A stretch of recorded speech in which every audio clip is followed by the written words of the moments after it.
DO Shriman Janardhan Rao గారికి ఆహ్వానం పలుకుతూ వారి సమయాన్ని మనకు వెచ్చించినందుకు వారికి ధన్యవాదాలు తెలియజేస్తూ వేదిక మీద ఉన్న పెద్దలందరూ పిల్లలకు తల్లిదండ్రులకు జై శ్రీమన్నారాయణ.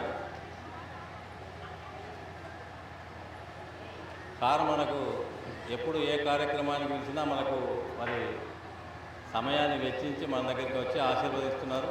మన వేద భవనంలో క్యాంపు కానీ ఇక్కడ కానీ ఆండాల గోష్ఠిలో కానీ ఎక్కడైనా చిన్నజీవ స్వామి వారి క్యాంపుల కొరకు వారు సమయాన్ని ఇస్తున్నారు.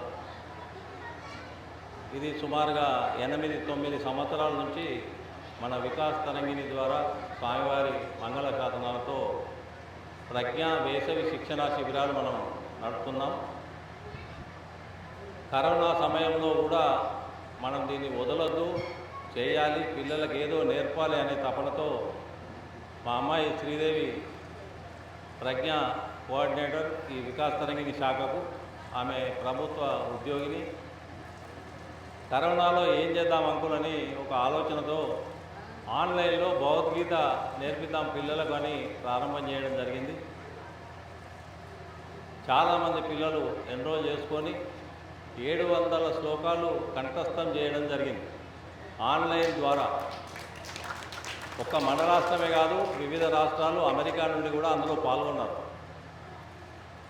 అందులో నిష్ణాతులై వారు భగవద్గీత అవధానాన్ని కూడా మనకు ఒక కనీసం 10 సార్లు స్వామివారి ముందు ప్రదర్శన చేయడం జరిగింది. మొన్నటి రామాయణ ప్రవచనాలలో కూడా అవధానం కార్యక్రమాన్ని మనం నిర్వహించుకోవడం జరిగింది, చూసాం మనందరం. అలాగే తల్లిదండ్రులు ఇంతకుముందే మా రాజిరెడ్డి గారు చెప్పారు, మీ పిల్లలు కూడా ఆన్లైన్లో భగవద్గీత నేర్చుకునేట్టుగా ప్రోత్సహించండి, వాళ్ళకు అవకాశం కల్పించండి. కొద్దిగా రుచి చూపించారు రామాయణాన్ని, భారతాన్ని, శ్లోకాలను. 15 రోజుల సమయంలో అన్నీ చెప్పలేం కదా. మరి ఆదివారం ప్రతి ఆదివారం కూడా 9 నుంచి 11 వరకు కార్యక్రమం ఉంటుంది. మీరందరూ అందులో పాల్గొనాలి.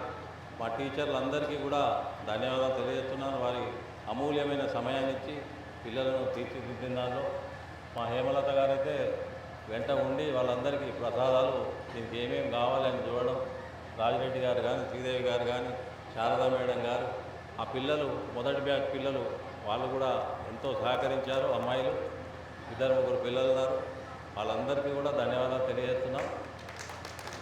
నేర్చుకున్న దాన్ని మీ ఫ్రెండ్స్కు ఒక శ్లోకం చదివి వినిపించండి. రేపు మళ్ళీ స్కూల్ స్టార్ట్ అయినాక, అబ్బో మేము రాకపోతేమే, మేము నేర్చుకోకపోతేమే అని వాళ్ళతో ఆ తపన వచ్చేట్టుగా మీరు చేయాలి. మళ్ళీ సమ్మర్ క్యాంపుకు ఒక 300 మంది మనకి ఇక్కడ ప్రజెంట్ అయ్యేట్టుగా మీరు తీర్చిదిద్దాలి. అలాగే స్వామివారి ఇంకొక అద్భుతమైన కార్యక్రమాన్ని మనకు ఆయుర్వేదిక్ మెడిసిన్ ద్వారా స్వర్ణామృత ప్రాసన అని మనకు పుష్యమి నక్షత్రం రోజు ప్రతి మాసం మనం పిల్లలకు ట్యాబ్లెట్లు వేయడం జరుగుతున్నది. చురుకుదనం పెంచుకోవడానికి, మెమొరీ పెంచుకోవడానికి, ఆరోగ్యంగా మంచిగా ఉండడానికి. దాన్ని కూడా మీరందరూ సద్వినియోగం చేసుకోవాలి. ప్రతి మాసం ఇక్కడ మనం పుష్యమి నక్షత్రం రోజు వేస్తున్నాం. వచ్చే మాసం 10వ తేదీ నాడు పుష్యమి నక్షత్రం ఉంటుంది. తల్లిదండ్రులు దయచేసి ఆ డ్రాప్స్ కూడా వాళ్ళకు వేయించాలనేది మనవి. ఎందుకంటే పిల్లలు ఎంతో జ్ఞాపక శక్తి పెరుగుతుంది, చురుకుదనం ఉంటుంది, ఇమ్యూనిటీ పెరుగుతుంది. దాన్ని కూడా మీరు సద్వినియోగం చేసుకోవాలి. వికాస్ తరంగిణి ద్వారా ఈ కార్యక్రమాన్ని నిర్వహించడం, ఇందులో పాల్గొన్న సహకరించిన అందరికీ కూడా ధన్యవాదాలు తెలియజేస్తున్నాం. జై శ్రీమన్నారాయణ. జై శ్రీమన్నారాయణ.